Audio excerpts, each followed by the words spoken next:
Good morning and welcome, folks. I am Dr. Joanne Yanez. We're going to be starting our presentation in just about 1 minute. And I'm really excited to have our talk for today. What we're going to run through today are about setting your roots as an ND and different tips for career success. And so with that, before we get started, I'm just going to go through a little bit of housekeeping. So we have with us today, Dr. Maeghan Culver, Dr. Jason Marr, Sharon Leary, and Dr. Shavon Jackson-Michel. And they're going to be talking with us about their different journeys and paths and some of the things that they've learned along the way to becoming successful naturopathic physicians, or help in the case of Ms. Leary in helping naturopathic doctors take root. And so with that, we're going to have this recorded. So if you want to come back to it a little bit later, or you missed something and you want to rewind, you'll be able to do so. We will be taking question and answer. And the Q&A box is what I'd like for you to use through the course of this if you have questions. So we're going to go through the presentation and then we'll take Q&A in the end. There is a chat box, but I'd rather folks use the question and answer section for the actual questions, just so that we can pay attention to what's coming in. And so with that, we have 4 speakers with us today, and I'll allow each of them to briefly introduce themselves as we go through. We're also going to put up a poll to find out where you all are as attendees in the world and where you're coming from. And so with that, the poll is up, and so please feel free to fill that out as you go through. So with that, I'll start. Dr. Culver, why don't you start just real quickly with where you are and what your practice is like? Hi, yeah, I'm Dr. Maeghan. I am a primary care physician in Oregon, just outside of Portland. So I'm in Tualatin, which is a little suburb. And I have an insurance-based practice. We work with both Medicaid and private insurers. We see a small portion of cash pay, and we're set up as a group practice. So there's about 8 docs in my clinic.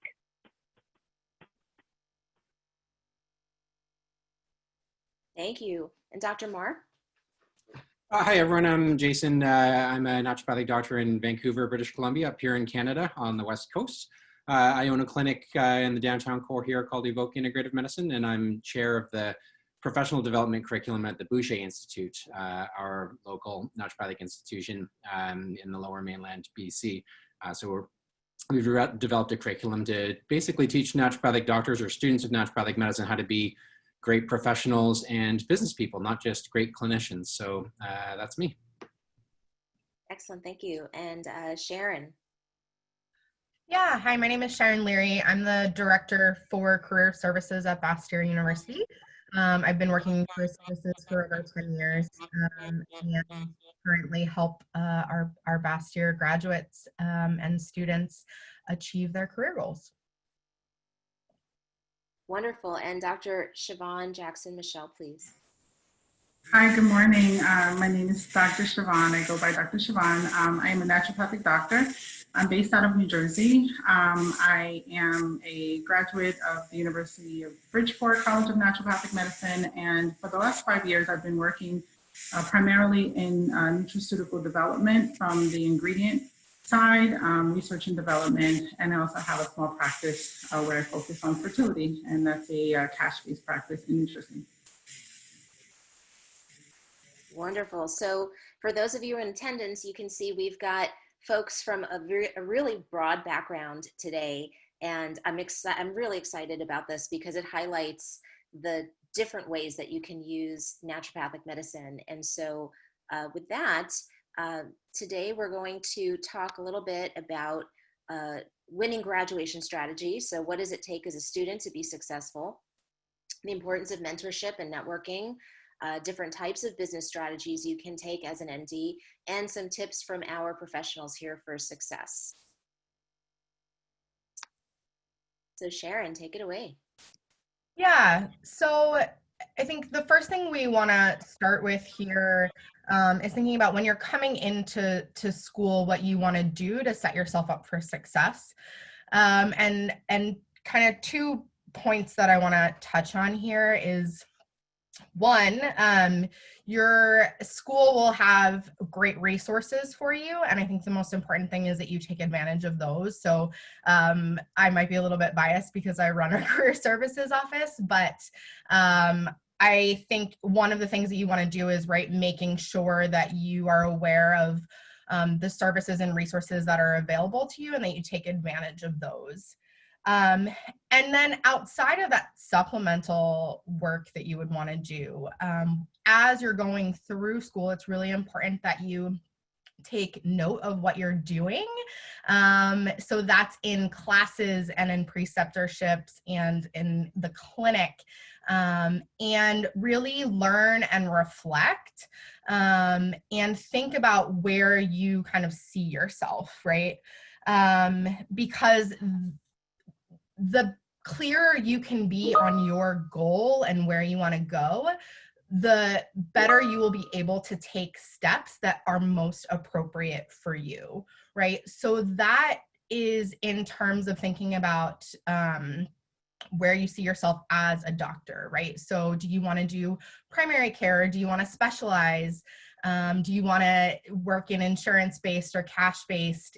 And what type of business model do you want to have? And these are all things that our doctors, and we're going to talk a little bit more about in a little bit here. But then also thinking about, there are also a lot of great opportunities that are in sort of more non-practitioner roles.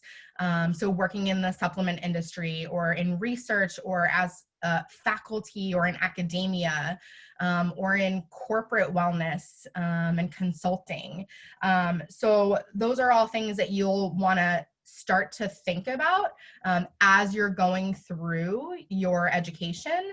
And then that way you can either build your resume or build your experience, take advantage of the right resources in making sure that you set yourself up for success. So I'm gonna then toss it off here to our doctors to talk a little bit about what they did and what they took advantage of.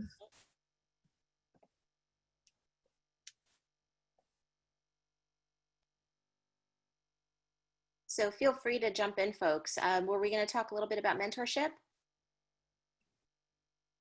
Well, I can jump in right now and sort of echo one thing I really would want to hit home for all of you who are thinking about naturopathic medicine as a career, or perhaps you're a new graduate and listening in right now as well, or I guess watching it.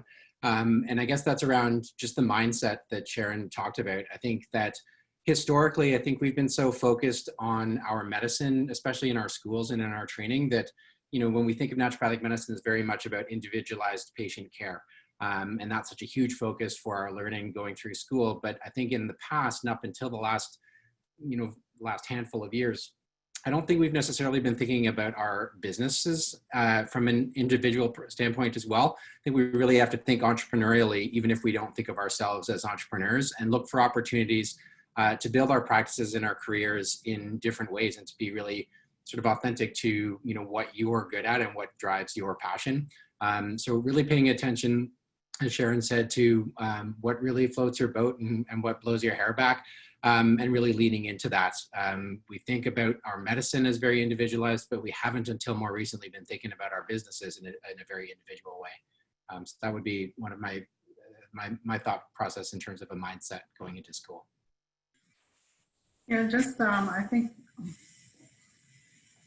think what Dr. Marr said is very important, and I think we'll get into that a little bit later, but a lot about knowing who you are, and I think kind of taking that with you along your journey as a naturopathic student. That will develop. You will, be presented with opportunities to learn different aspects of yourself and different things that you may not have known about yourself along the journey, but also kind of continuing to reflect on those things that drove you into the medicine, whether they are directly related or peripheral to the medicine. It wasn't until after I graduated that I realized how much I loved writing and teaching, and that those were things that they went back for me as like a little girl. I kind of knew that I wanted to maybe be in medicine, but I thought about some of those other aspects of what I really enjoyed and what I really loved. And, once I moved kind of where I am now, I realized that this was an opportunity for me to expound upon those loves as well. So I really like how Dr. Marr said, what floats your boat and flips your wig. I think that's how you put it. What excites you, and also, what your gifts might be as well. Yeah, I would just echo that in terms of I didn't know exactly what I wanted to do when I went into medical school. I was driven by a passion from, I was a sociology major as an undergraduate and was a passionate activist. And I wanted to find a place where I could really have impact and really have a tangible outcome that is different. So I wasn't sure what that was going to mean in terms of how medicine worked. It wasn't until I was in school and in practice that I really loved primary care and the complications that go along with that. It's okay to not know exactly what you want to do. Just keep following your heart and you can get there. I think the big thing that helped along the way was you have to keep talking about it. You have to talk about, what am I feeling in this experience? How am I doing with it? Am I being over challenged in certain areas? What's exciting me? What's draining me? Because burnout in healthcare is a real issue that is prevalent in every part of healthcare. And the way that you avoid that is by continuing to follow your passion. As a member of the OANP board and the vice president, I just want to throw a shout out to state associations. Can be another great option for most students. It's a free membership while you're in school. And one of the things that it can help you do is connect with providers out in the real world. Because one of the big differences, and I think that Dr. Jason can point to this, is school is not the same as real world. And that's for a number of different reasons. The way that the clinics are set up are educational, but when you're out in private practice, it's going to be a very different experience than in school. And you need to get out and experience those private practice models to know if that's what you want, or if you want to go more into faculty or other roles. So use your resources, especially those free ones that don't accumulate interest over time. Yeah, and I think I just want to follow up on that because mentorship is a huge component of that and networking. So when we're talking about figuring out where you want to go, by talking to other people that are in the shoes that you think you might want to be in, that's what's going to really help you. In addition to, of course, then finding a mentor who really can provide you with the best advice and insight and guide you along the way.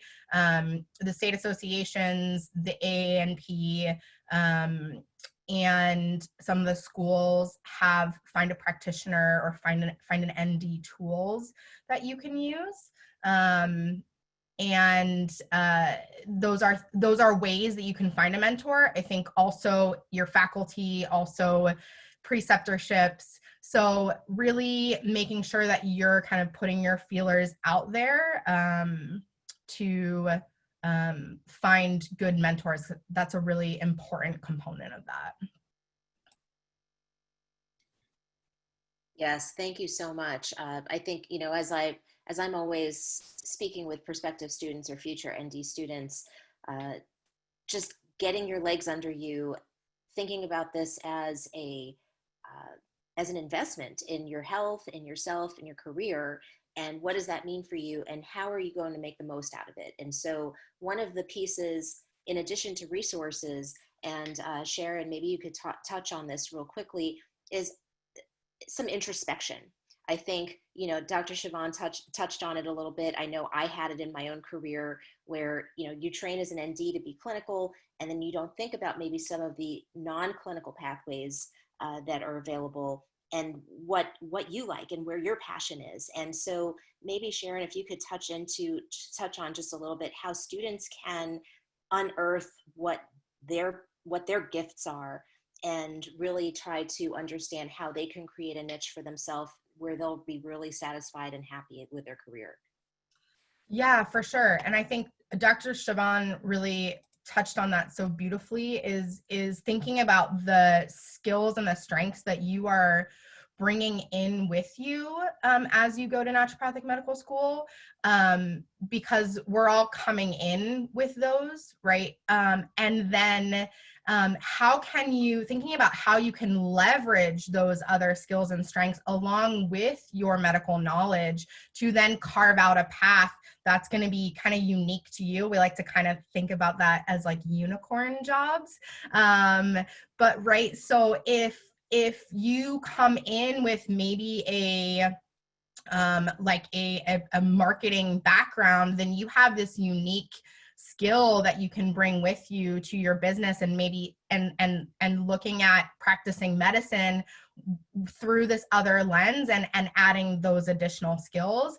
And I think that in addition to, of course, bringing in previous backgrounds and skills and strengths during your time in school, again, it's really doing that introspection and reflection and learning about what else you are, where your other strengths lie. And maybe that's in teaching, or in more of like a business mindset or an entrepreneurial mindset. Maybe you're really good with technology, and so telemedicine might be, or like building programs might be sort of more of the route that you take. So there's really, I think, a vast number of career paths that you can take having this naturopathic medical education. And so it's adding on those other skills that are really going to help you carve out where you go. Can I just add something to that? Perhaps, sorry, Joanne, to sort of jump in there and Sharon. One of the things that is going through my head is that, when we use words like mentorship in particular and learning opportunities, and we're talking about faculty and experienced NDs, I think that as you're going to school, and because we're talking to people who are, for those of you who are going into naturopathic programs, something I would really encourage you to do is really have a mindset of going through the program and developing those relationships with your colleagues and with your classmates. As Sharon's speaking about personal strengths and experiences, I think there's so much to be learned from the diversity of people that you'll end up in school with. It's something that I certainly saw in my time at the Canadian College of Naturopathic Medicine. It's just the sheer volume of information that's available for you from your classmates. So whether you're going to one of the smaller schools like Boucher up here in the Vancouver area and you've got 35 classmates, or whether you're at the larger schools and you've got over 100 students with you, there's huge opportunity to be going through that process together and to continue having that discussion with your classmates and learning from them as well. There's a lot of people to be leaned on that aren't necessarily what you might think of as mentors in sort of a more classic sense. So I think we can be mentors to each other, even if we don't necessarily have more clinical experience. Thank you. Dr. Culver? So another thing with this preceptorship is, in terms of after you graduate, for those of you who are in school, preceptorship is really a way of networking for residencies. So that's another thing that I just want to point out is, as a residency host, we have 3 residents coming on board this year. The people who we're choosing are people that we have interacted with because we know, like, and trust them already. We know that they're going to work for us. So if you are interested in pursuing residency, which hopefully you all are, because it's an incredibly powerful time of your education, start precepting with those places that you want to try to apply to. Get your name in there, start letting them know who you are and your passions, because that's how you're more likely to get selected. Right now, residencies are still pretty darn competitive in our industry, and that's something that we as small clinic owners are all working on, creating more residency sites.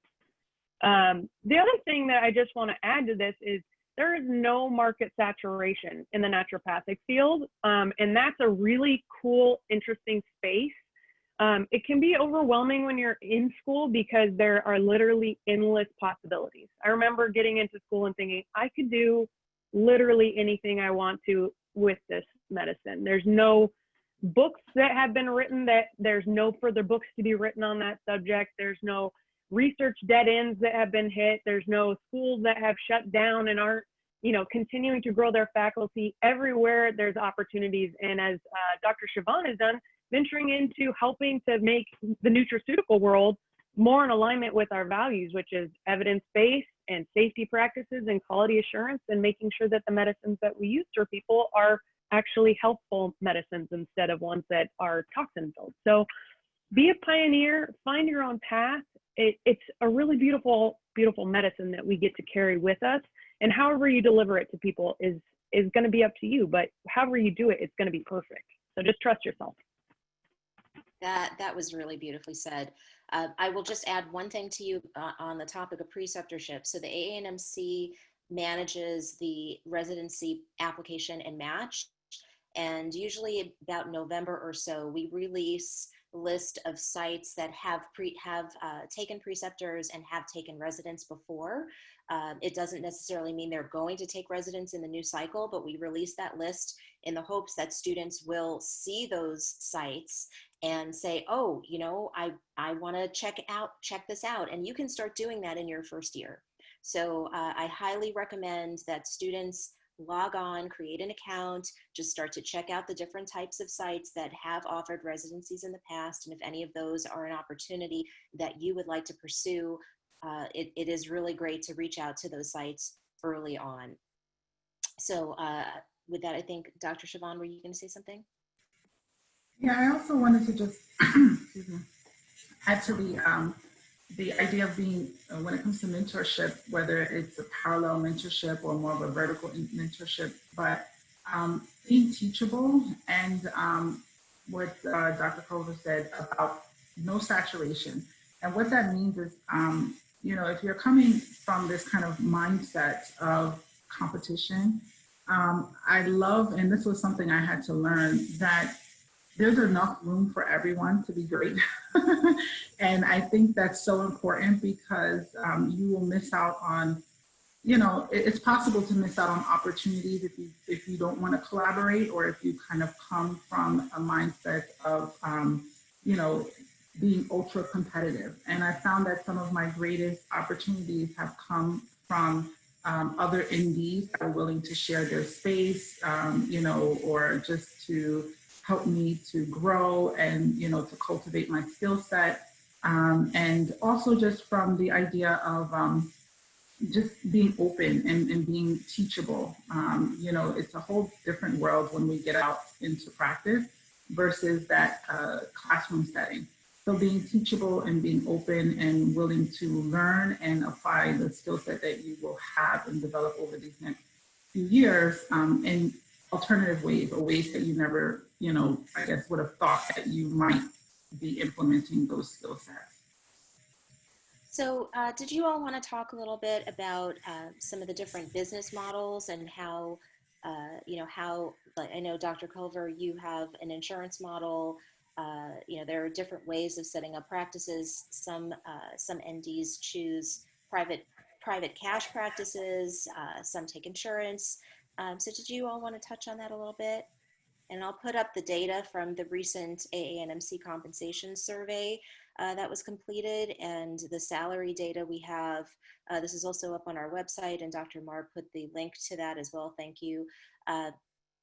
And the data that we have here is done by range. And I will caveat this, that salaries can be significantly higher or lower based on geography, based on number of hours per week worked, based on patient populations, types of procedures you do, just as in conventional medicine, where you know, there is a very wide range of salary for graduates, you know, from family practice and pediatricians up to surgeons and specialty medicine.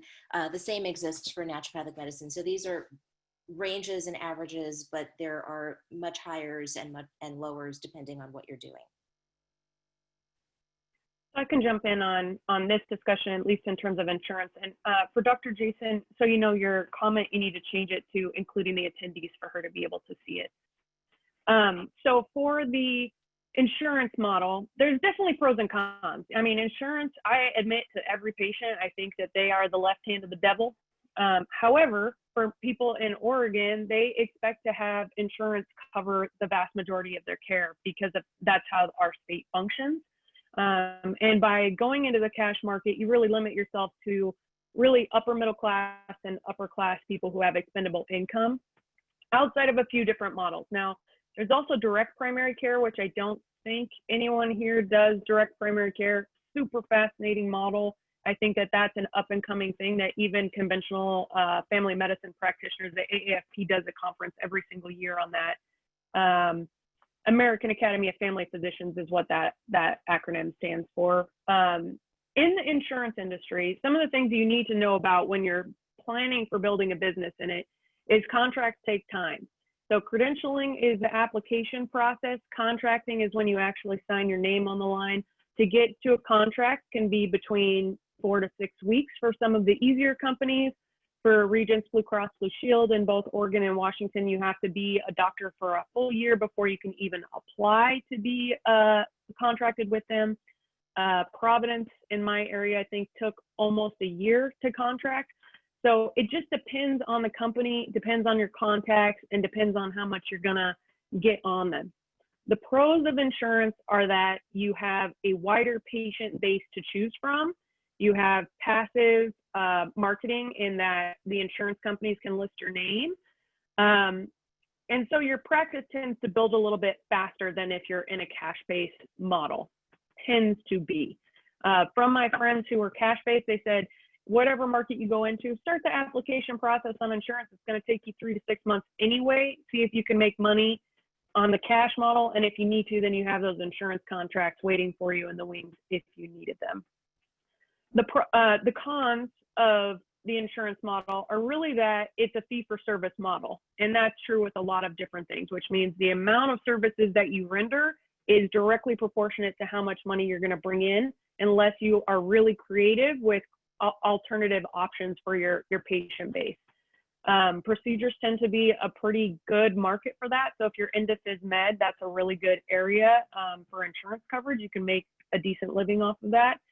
And what I really like is primary care. Like I said, that's our clinic space. We serve patients of all ages from literally 3 days after birth as into eldership. I've had patients in their 90s before. At Bastyr, there's a larger proportion of elders, so I think we get a little more experience than at some of the schools with geriatric care. Income, it varies. It depends on what you're doing. We're still fighting for pay parity here in Oregon, so we are paid significantly less than our counterparts, including NPs, which is why it's important that we are all part of those state associations and trying to fight for improved coverage. I have great quality of life in my job. I really love the relationships that I get to have with my patients, and I take about 30 minutes with patient visits. I do complex care management, and I still turn over a really good living on that. So I think the affordability of it is saying that I can allow myself 30 minutes with patients, and in the conventional model, the average PCP spends between 2 and 6 minutes with their patients. So there were some questions about that earlier. Why naturopathic medicine? I get to have a relationship with my patients. That's my biggest selling point, and I love that. Thank you. And I've got a slide up here on procedures, because I know Dr. Culver talked about procedures and how many MDs do different types of procedures, whether it's aesthetic medicine or manipulation, minor surgery, and so on. Did anyone else want to talk about some of the other models, or should we move on? I can just speak briefly to the fee-for-service or cash-based practice, which is something that I've been kind of working in on a small level in the state of New Jersey, which is a pre-licensed state. So I think also knowing or having an idea as you go through your education of where you want to be. I'm a Jersey girl, and I knew that I wanted to come back to Jersey. My family is here, my husband's family is here. So though I was only an hour and a half, 2 hours max in Connecticut, I kind of always had that as my focal point, and understanding that, we were lobbying for licensure since I was in school, that, as I moved to my 4th year, it still was not a licensed state, but I was, ready for whatever that was going to entail. And so cash-based practice for New Jersey has happened as a result of, the licensure status. What that means is it entails a lot of education.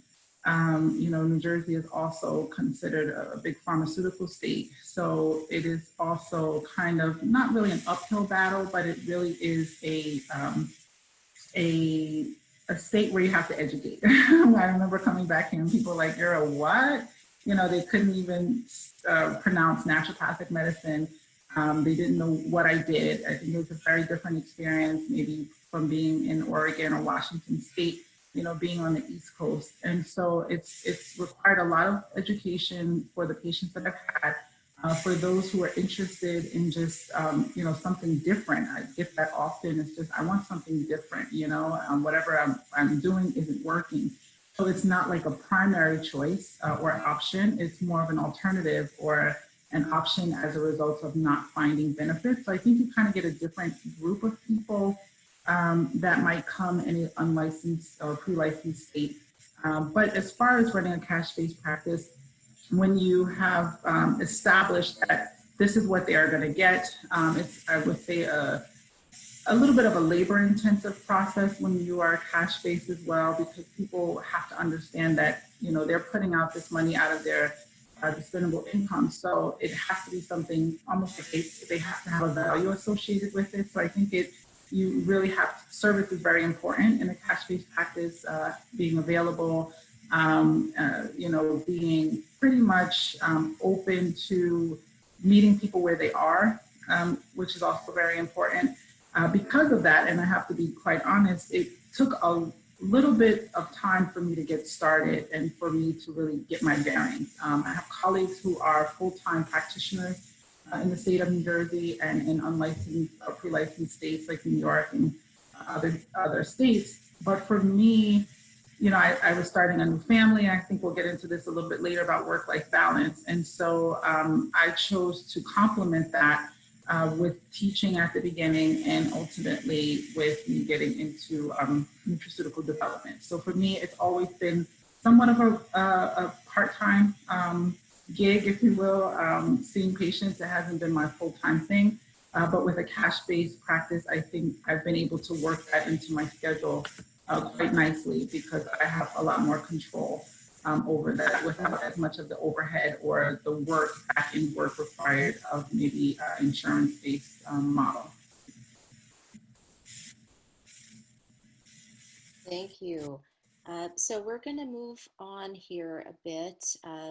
So I've got another slide here on areas of focus that just speaks to the different types of practice models that NDs have. And this is also from our 2020 survey that went out. And so you'll see that the little green box there speaks to the heart of naturopathic medicine, and that so much of naturopathic medicine is focused on the endocrine system, the gut, nutrition, and stress and mind-body medicine. We really do a lot there, and that is where I think the foundation that you'll see for naturopathic practice typically is. We have folks that work in all different realms of medicine, but the vast majority of NDs you'll see, at least in some component of their practice, focusing at the core of naturopathic education. So business strategies, I think we already started talking on this with insurance versus cash and group versus solo. There are many different other paths as well. Do we want to add anything here, or should we move on? I'll just add, you know, we talked a little bit about telehealth, telemedicine growing right now, especially, but that's another avenue I think is important to think about, as well as not necessarily thinking about telehealth and telemedicine as a one-to-one, but you can build programs that your patients or clients would participate in as like a group model, or building educational materials and resources that people use. Another big trend, maybe that's not the best word, but in Washington and Oregon is we're seeing more doctors working in community health. And so that's something to be aware of as well if you're interested in working with maybe rural or underserved populations, because naturopathic doctors are primary care physicians here. They can serve those communities in a primary care capacity.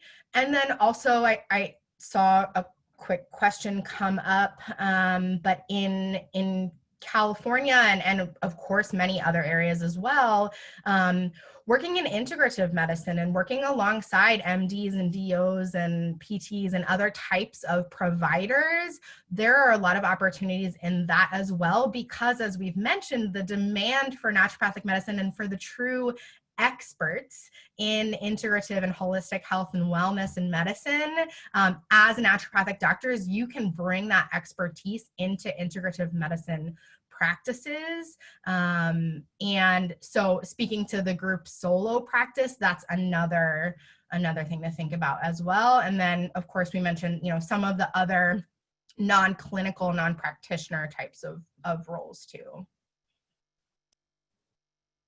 So I wanted to go back and add that there's also primary care versus specialists, and those are two very different types of physician roles in terms of what your responsibilities are and which model is going to work best for you. And so if you're not in school yet, one of the big differences is in primary care, that's really an insurance term that is, you're their designated first person. And in terms of your responsibilities, it means preventative medicine. So PAP, screening, you know, general maintenance, cardiovascular care, diabetes. If you don't like diabetes, don't go into primary care because everyone has diabetes now.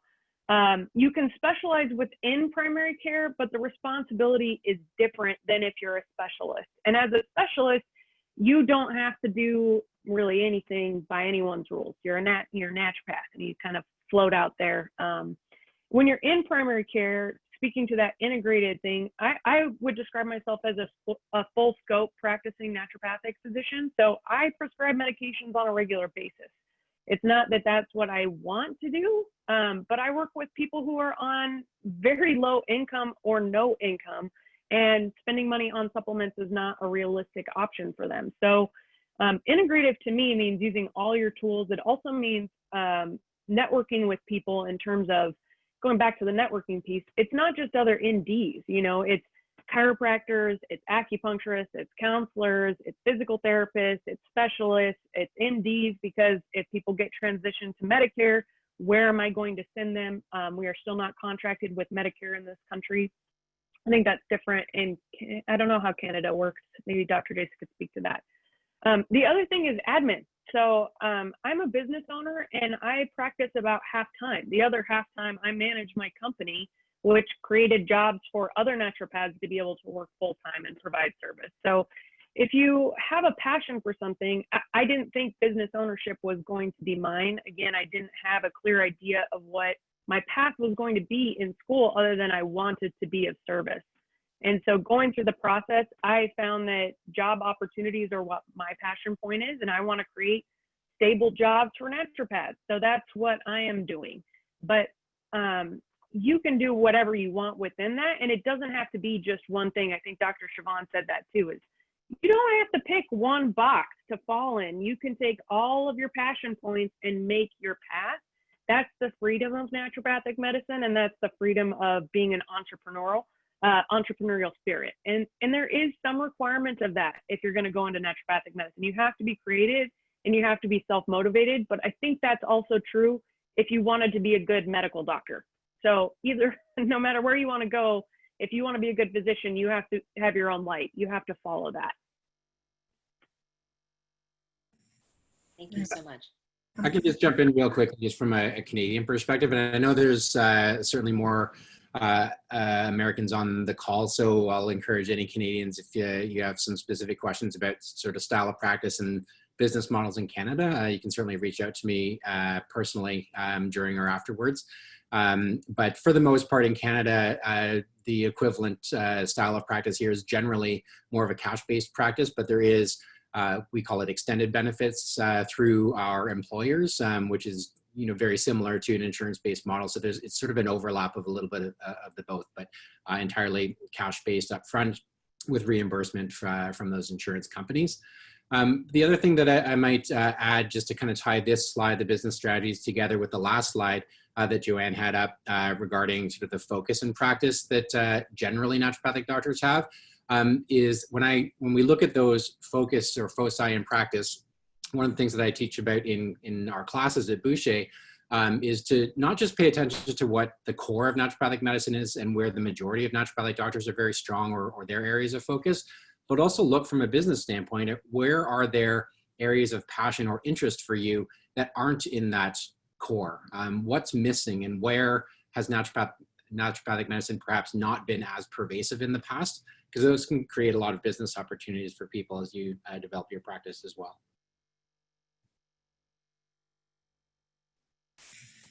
And I just wanted to add, based off of my experience in the non-clinical practice world, so I have been working with a company here. It's a ingredient firm, and it is based in North Jersey. And what we do is essentially create marketing, education-based marketing, and act as a distributor for ingredients that are clinically studied and that have either a safety profile or we co-develop those safety and clinical profiles. Those ingredients come to us as raw material, and then we act as kind of the midpoint between that material getting from its manufacturer to the formulation manufacturer. Those formulation manufacturers pretty much can be in any what we call channel, retail channel, physician line companies. I've worked with many. We are internet-based models, multi-level marketing companies who have dietary supplements. And so my role here, which was an interesting trajectory of how I got here, my background is in engineering and biomedical engineering, and I've always kind of just even pharmaceutical development, the little aspect that I did receive when I was in undergrad.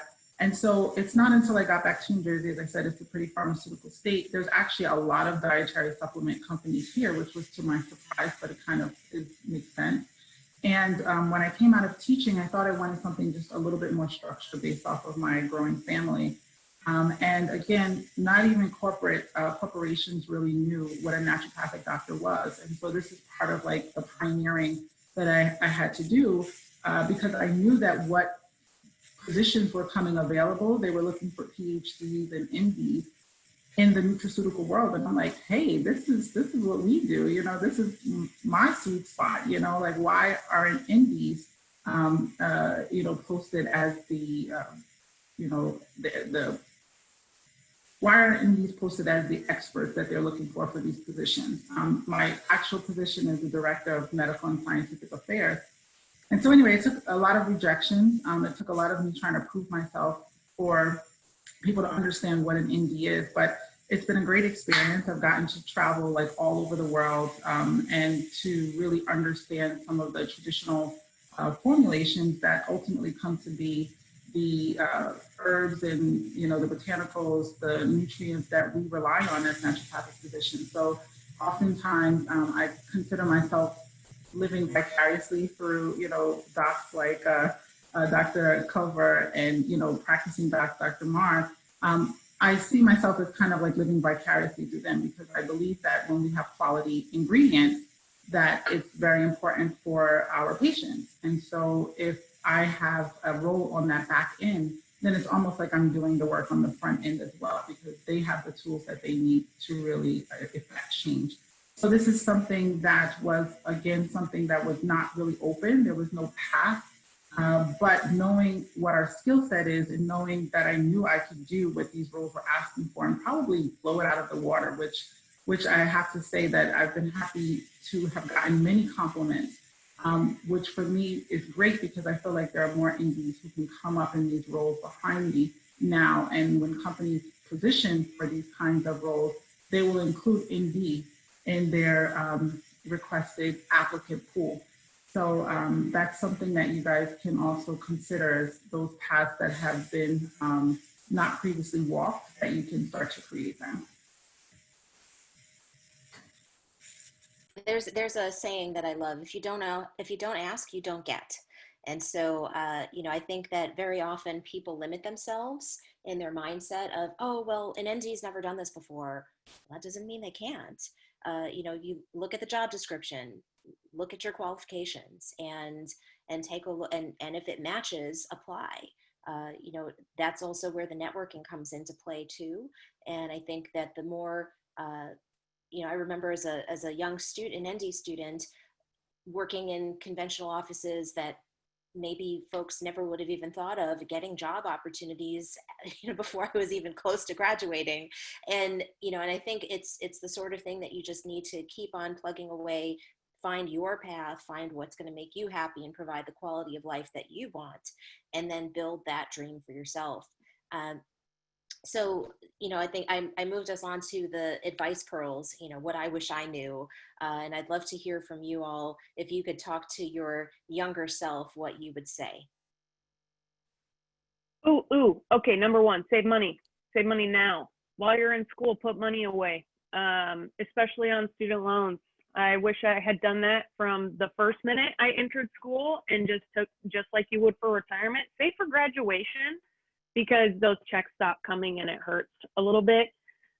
Starting a business takes money. So if you are looking to start a business, it generally takes a little nest egg to get you started. You can start with a very tiny nest egg, but that means that your growth potential comes from the tiny nest egg instead of a bigger one.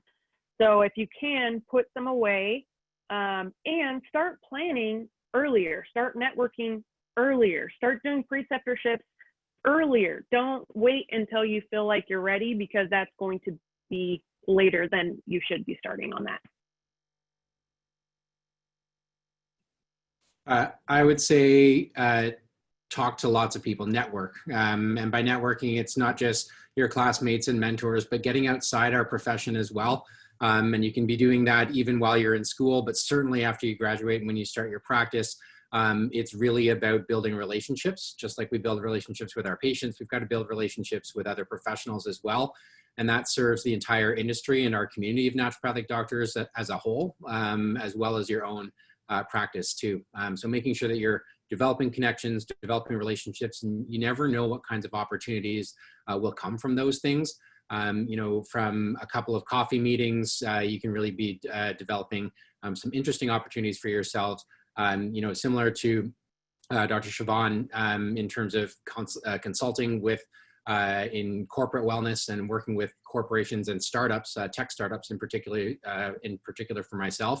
That's all come from just speaking to people that are outside of our industry and seeing where there's opportunity for convergence for naturopathic medicine and medicine in general with, let's say, the tech industry or the tech sector.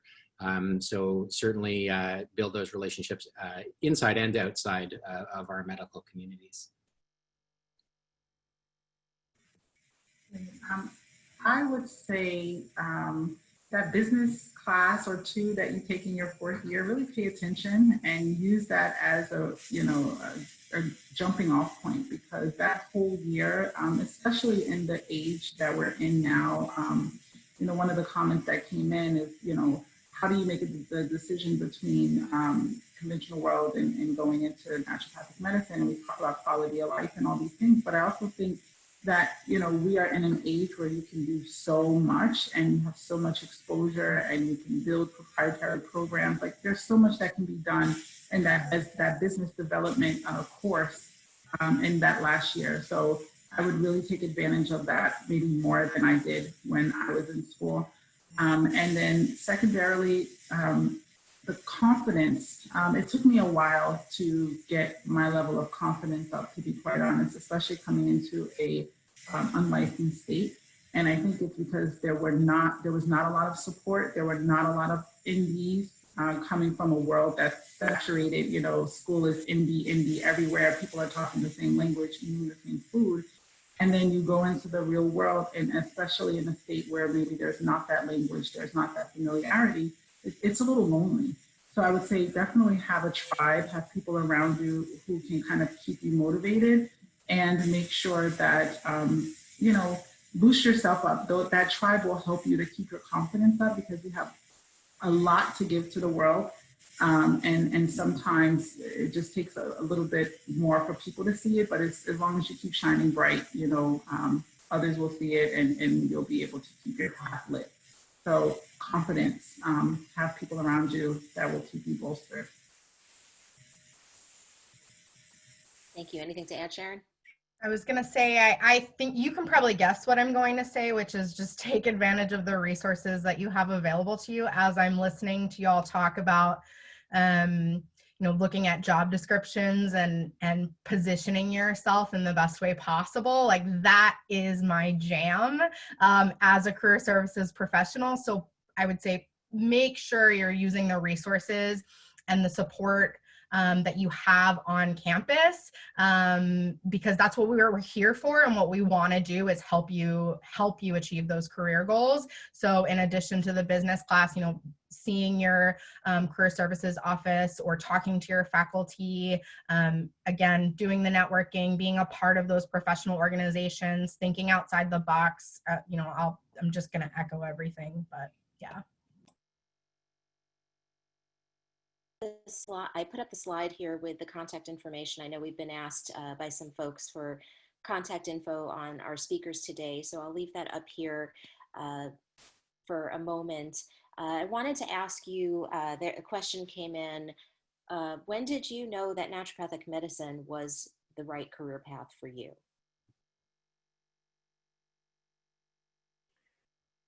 So I'll jump in first. I didn't know until after college. I had done a full pre-med thing. I did sociology, was my first undergrad, and I was almost done with that degree when I decided medicine was what I wanted to do. Like a crazy person, added another program in that, fourth year of school. And it was once I found out there were accredited schools. I think that was the real limiting factor, was not knowing that there were certified programs, and knowing that these schools are very heavily regulated, that you have to take boards, that you get licensed, that you have scope of practice, at least in, licensed states. I think it's also knowing that it's not tied to pharmaceutical industry in the same way that the AMA is. The AMA, American Medical Association, pharmacy companies, and then insurance industries kind of have this weird dynamic that has shifted medicine away from patients. And naturopaths are just enough outside of that to be able to make independent decisions for their patients. So individuation of medicine is really what drew me to this field. And we have way more tools in our toolbox. I'm going to say the dreaded COVID word. COVID is happening, and I'm just going to say pharmacologically, there's not great antivirals out there. But in the botanical world, in the homeopathic world, in the nutritional world, we have about 4,000 different things to use. So that feels pretty cool to know that I have resources for my patients that are evidence-based, historically used, and very, very safe. That's a good place.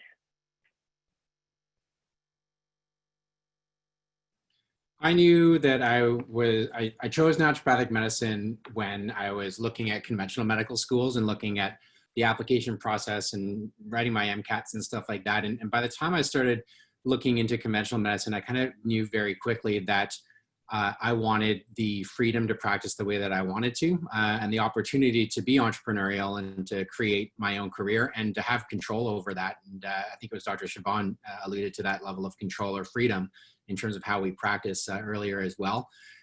So for me, it was really being able to focus on what I thought being a good doctor was about, and that was a patient-centered level of care, building relationships with my patients and working with them long-term, not just in terms of a preventive or proactive, from a preventive or proactive standpoint, but really working with them, not just as a doctor in the sort of traditional or conventional sense, but very much as a teacher and as a coach specifically. And I think it's important to remember that the word doctor actually comes from the Latin word docere, which means to teach. It doesn't mean to heal or cure or walk on water and perform miracles.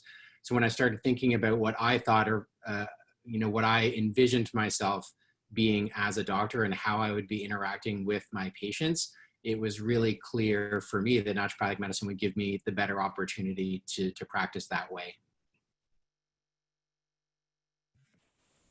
Great. And Dr. Marr said it's my favorite tenet. Boucher is it's my favorite tenet of naturopathic medicine, to be honest. I knew I never really wanted to be a doctor, to be honest with you. But I had my experience with natural medicine, healthy eating in college, and it was just something that happened upon me through a relationship. My boyfriend, my husband at the time, who just decided to kind of change his lifestyle. And I benefited so much from that. And I just became neurotic about everything natural, to be honest. In my last year of school, people kind of thought I went a little crazy, but I saw how much I felt better. And I'm like, whoa, you know, the world needs to know that, know that there's a way to heal that does not require medication and requires giving the body what it needs, to support that healing process. So mine came from this idea of sharing, which I think goes back to that idea of a doctor being someone who teaches and shares both the experience of health and the realization that health really comes from within. It was at that moment that I knew that I had to do this, with other people in some capacity. And I found naturopathic medicine. Thank you. And I know for myself too, I was on the traditional pre-med path. I had never heard of this word. I was a pre-med in Florida and originally from high school in Jersey, Dr. Shavon. But, in all of that time of having my intention in high school and college to be a pre-med, I never once heard the term. And just before my senior year, my mom had been bugging me to talk to a doctor.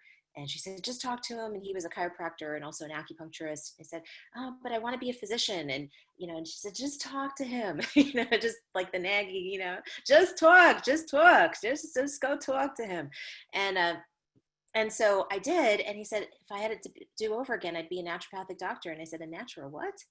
And that at that point, it was just a light bulb that went off as he described the medicine, as he described all the tools in the toolbox. I thought I'd want to be a psychiatrist, but I also wanted to do physical medicine. And I recognized that nutrition was important. And I recognized that sleep and stress and all of those things were important. And I was thinking in my head, okay, it's going to take me 55,000 years to go through all of these medical programs, and never once realized that the ND did all of it. And so I commend you all who are here in the audience for, being this early on in your thought process of researching things and, and going through all of the different ways you can use this ND degree. I want to thank my panelists for today who spent time with all of us to help you all understand the different ways that they use their ND degree and all of the different opportunities that are available for people choosing this path. And so before we wrap it up for the day, there are a few other talks, and we do these free talks every month. So next month we've got one on skin and skin health, and then on sleep. And so I'd love to have you at one of our webinars again. And I definitely want to thank our panelists for your time today. And I'll just put up the information for AANMC if you want to contact us as well. And so I really, really appreciate all of your time. And so we will go ahead and wrap up for today. But does anyone have any parting words before we close? Of course I do. Okay. Of course. So, for those of you who are saying, I'll just become a functional medicine ND. Okay, that's who I'm going to speak to right now. You don't learn that in med school. So what you are paying for is an MD degree, and then you're going to get trained by naturopaths on how to be a functional medicine doctor. So save yourself the step and become a naturopathic physician. We are the experts in natural health care. Just look at curriculum overall. How many hours are you going to spend on nutrition, counseling, physical medicine, botanical medicine versus in a conventional school? And I'll just say, from my friends who went to an MD school, less than 1 day of nutrition. I had 2 years of nutrition. 2 years, that's a huge difference. So if you're thinking functional medicine is the option, just know it's still not where we are at. We are the experts. We're the ones doing the research, and we're the ones who are propelling this into the future. Yeah, I always say that this is, if you want to be a specialist in integrative primary care, natural medicine, and be that specialist, this is the most efficient way of getting there. Sharon, or any other parting words before we close? Just good luck and follow your heart, no matter what you decide to do. Awesome.